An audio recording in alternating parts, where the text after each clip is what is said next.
I love it. It is the guy who joins us every week, does a great job for TMZ. He's been very busy over the course of the last few weeks. Mike Babcock joins us now. Mike, how's it going? What's up, Mikey? What's up, Brian? How are you? Busy as always, my friend, and I know you've been busy as well.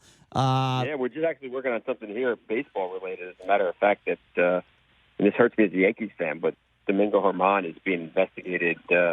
There was allegedly a domestic violence incident earlier this week that he was involved in, and now Major League Baseball just put him on administrative leave. So we're in the middle of that right now. Ooh, so this is bad. This is serious. That's really bad for me, considering. It's unclear as to exactly what may have happened. It didn't happen, but they acted quickly and put him on administrative leave already. Ooh, well, we'll continue to monitor this story. Yeah.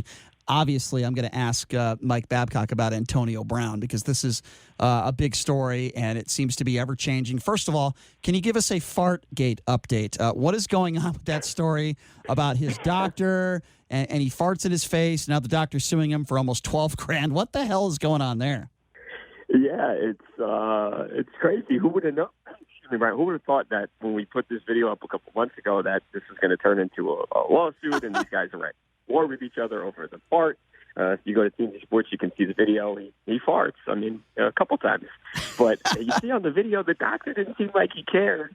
And now all of a sudden the doctor is, so offended and, he hates Antonio Brown so much. He didn't have his doctor bill paid. And, he filed this lawsuit. But now Antonio has kind of provided some receipts here and posted a screenshot of a text message conversation where they were actually talking about the TMZ story and having some fun, kind of laughing that the video of the fart made its way out to TMZ and how this guy had like a nose of steel.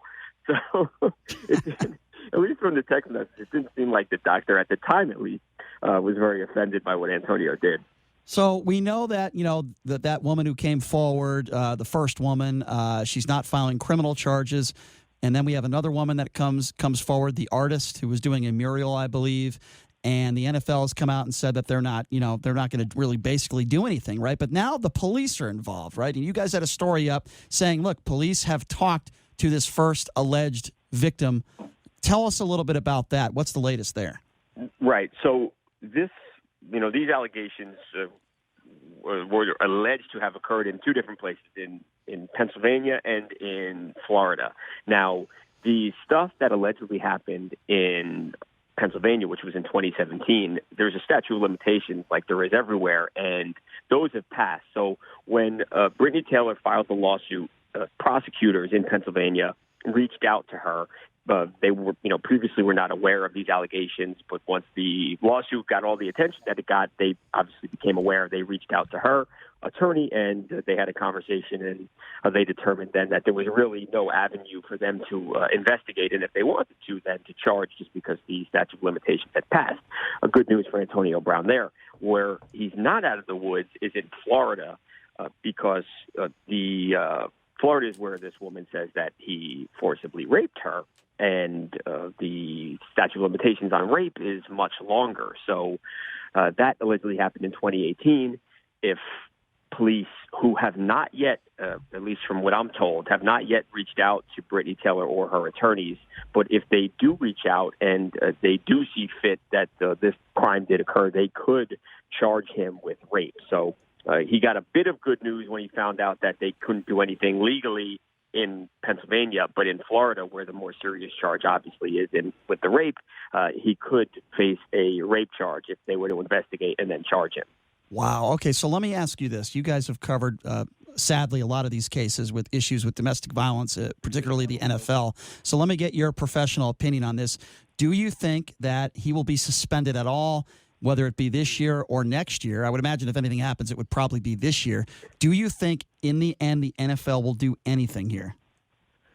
I do, and I'm just going to go by what I've seen the NFL do in the past with similar situations. And, maybe I'll be wrong because I think a lot of times there is inconsistency when you're talking about the punishment.